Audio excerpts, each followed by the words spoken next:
welcome to today's episode of Care Sandwich. Don is going to join me on the virtual stage in just a second and tell us his story and what he's all about. But before he does that, I want you to check out this video and remember what Care Sandwich is all about.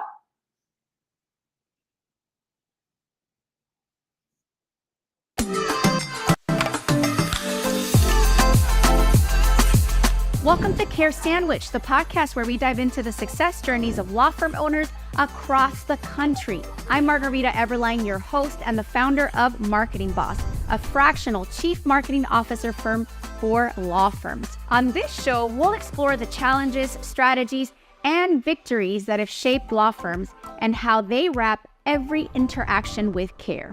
Because we believe that caring isn't just a value, it's a strategy for success. So grab your favorite sandwich, sit back, and let's dig into a conversation filled with insight, inspiration, and of course, a lot of care. Welcome back to the show. Help me welcome Don to the virtual stage. Hey, Margarita, how are you? Hey, I am great. So you are an experienced trial partner and you help people that have been injured. Walk us through your story. How did you get here? How did you end up doing what you do, the way you do it? Well, I've been doing it a relatively long time. Started off years ago. I wanted to be in the entertainment business. I studied communications. Then I figured out I could get into that business at a much higher level if I had a law degree. So I took the LSAT and I scored very, very high, which surprised me, and went to law school. I cried when I took the LSAT. And so after I did that, once I actually started going to law school, I started working for a trial firm. And then I got a lot of recommendations saying that if you wanted to try trial work, you do it in the beginning of your career because you're never going to go back to it if you get into something else. And so I started doing that, and here I am all this time later. I started off in St. Louis, came up here to work for one of the top trial lawyers, the man who was considered, quite frankly, the top trial lawyer in the United States at the time, and then worked for him for a couple of years. We were on 24/7, and then I've been with. Now, was there a moment in your career or a case where you thought to yourself, I am in the right place, I was meant to do this? Yes and no. I mean, I thoroughly enjoy doing the trial work. I enjoy actually being in trial. There's a lot of noise that you get involved in preparation, and I like the details of that, but then there's a lot of administrative stuff. So yeah, this is one of the places where I need to be and want to be. I like helping people, and this is a place where I can be to do that. And when you were building your firm, let's talk about that. How were you able to balance your passion for the work with scaling? Well, I mean, again, getting into the work is something that I thoroughly enjoy because you investigate the devil's in the details, you find evidence, you assess evidence. You then have to communicate information about evidence, and then you use that to try to create a resolution for your client. So the administrative stuff, if I had a wish list, I would give it to you or someone else, and you guys could take care of all that. Just let me prepare the case and go try it, because that's what I enjoy doing. But I mean, that's something that has to be managed. And if you don't manage that, then people who are better at that kind of marketing are going to meet or exceed your expectations and your level of success, even though they may not be as good as you are in terms of a substantive trial lawyer. And that's a lesson that you learn all the time. There's a couple of people here in town who have done very, very well. And they're good people and they're smart people, but they're not very good trial lawyers. But that's not the perception of those individuals. So I tell people, a lot of life is all about perception and perspective. And if you understand that, then you understand what makes things happen. And that's part of this business, part of marketing, part of your perception of whether or not you're the greatest lawyer in the world If someone believes that, they're going to come to your office. Whether or not when you get in the courtroom, they actually can do that is a different question altogether. So Yeah, I appreciate your point because I have felt in my career, I've been doing marketing for over 25 years, and I feel like, especially in the last 10 years, I've come across this pattern where some of the most amazing attorneys, trial attorneys, are not necessarily the most well known. right. How can we fix that? Well, you can send all your business to me. No, no, I'm just kidding. How can we fix that is people like me have to become more aware of that, and then have to use the tools that are available to be more effective communicators. Because branding, that's your business, and communication and getting someone's name out there so that the public has awareness and their perception is that this is someone who's very knowledgeable, and therefore they're going to bring their business there. That's how you create a winner. But I'm not going to sit here and name names, but there's a number of people that I've known. I mean, I've handled cases for a number of years, but I've been lead counsel in 38 different states and state and federal courts. Most people don't have that kind of experience. That doesn't make me any smarter than anyone, but it does give me a very, very valuable perspective in terms of handling cases in small jurisdictions and large ones, and against some very, very talented people all over the United States. But I still have to communicate that so that people, clients and potential clients, understand that and understand the value that I can bring to the proposition. And quite frankly, I've been doing this at a very high level for both plaintiffs and defendants. So I've resolved multi-million-dollar bet the company cases for companies where if they had lost, they would have been out of business. Wow. And then I've also, resolved cases with very, very tragic circumstances for individuals where their lives have been forever altered, but you're trying to find some sense of for them. That was an interesting comment. I don't know if I said the wrong thing. But you didn't. I think Earl pressed the button. But so I have a really interesting theory, and I'm curious, and I literally just came up with this theory earlier today, by the way. So full disclosure.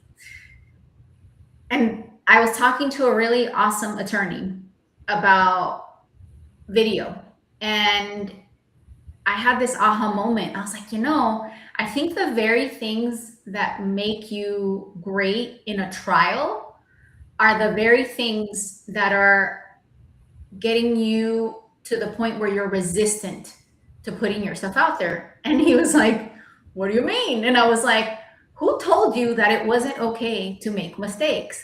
Well, guess what?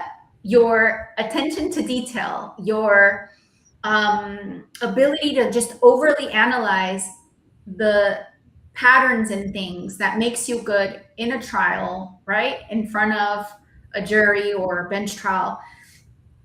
Those are the things that are probably blocking you from getting excited about making content, because you're thinking, what if I say something wrong? What if I don't sound as good as I think? Like, am I wrong? I don't know. I had that thought and I didn't really say it out loud. When you get into this business, you're dealing with a lot of type AAA individuals. So that, their perfectionist tendencies are there. But the other thing about that, and I think it's a different media and different medium, so to speak. So you need to understand that. Now, having said that, one of the things that I've advocated for very, very long, and this is based on, I've had a couple of very good mentors and a ton of very good experiences. You need to communicate in a very direct, clear, and easy to understand fashion. You need to have themes and you need to have anchor points. So in terms of your show here, you've got the logo there, Care Sandwich. You've got a theme that's going through that. That's the same thing I try to do at trials. So if I have a case involving a breach of contract, that's not a case about a breach of contract. It's a case about a broken promise. So when I talk to the jury and jury selection, ladies and gentlemen, this is going to be, you're going to hear the evidence in this case. It's about a broken promise. They're going to hear that word every day, all day. because that's one of the key themes. But that's direct, clear, and easy to understand. And whether they agree with me at the end of the case or not, they're going to understand and appreciate that it's about a broken promise.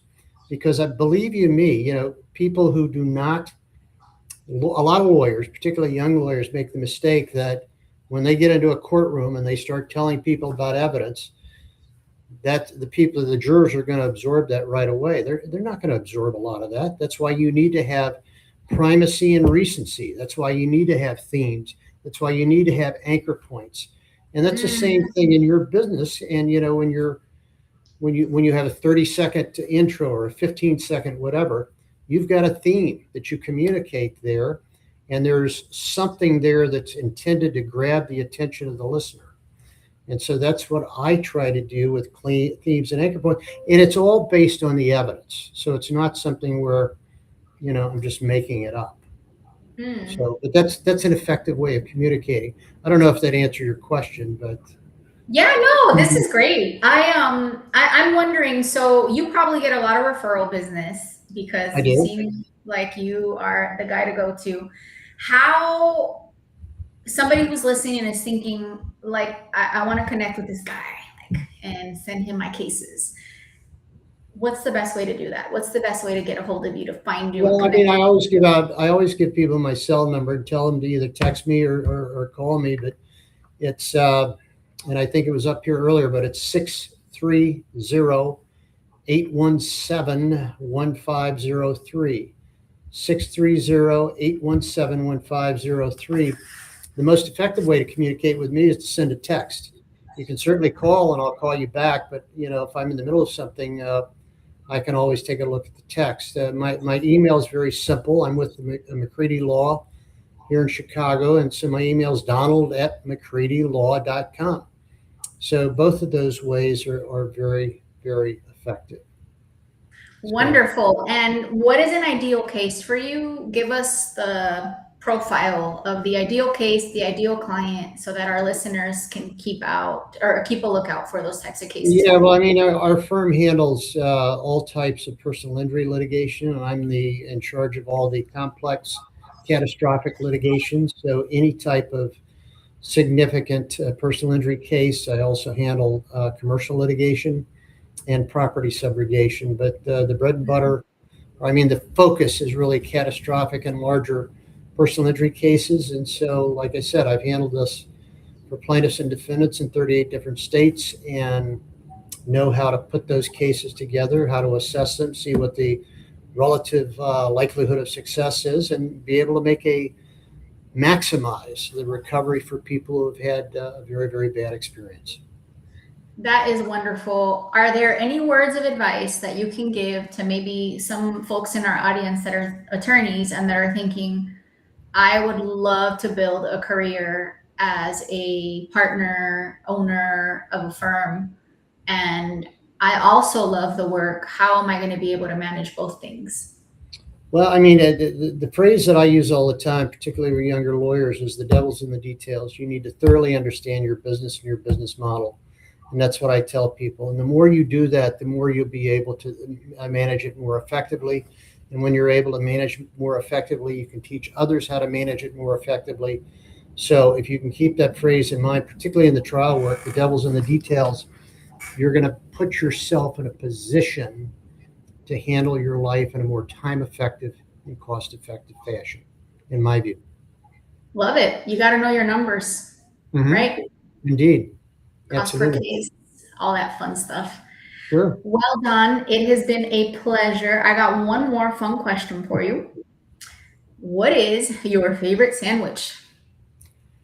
I could be a smart aleck, but I won't be. My favorite meal of the day is breakfast. So I would say some sort of breakfast sandwich, sophisticated breakfast sandwich. Actually, not sophisticated, something plain Jane, but that's what I love. So it's a great way to start the day. Yeah. That's awesome. One of our guests said bacon, egg, and cheese, and that was so random. I'm like, bacon, egg, and cheese. Okay, that's like a very heavy breakfast sandwich. Well, it is a very heavy breakfast sandwich, but if I eat something like that, it's usually egg, cheese, and sausage.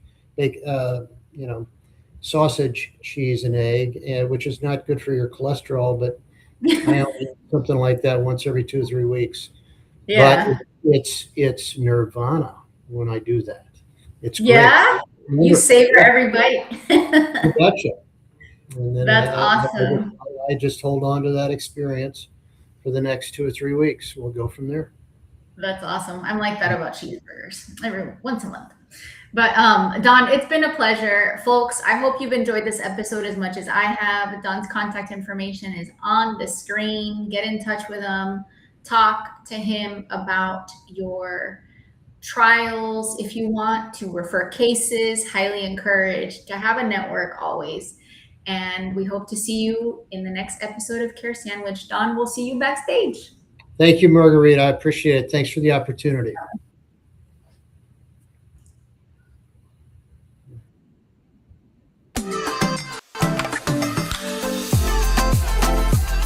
Thank you for joining us on this episode of Care Sandwich.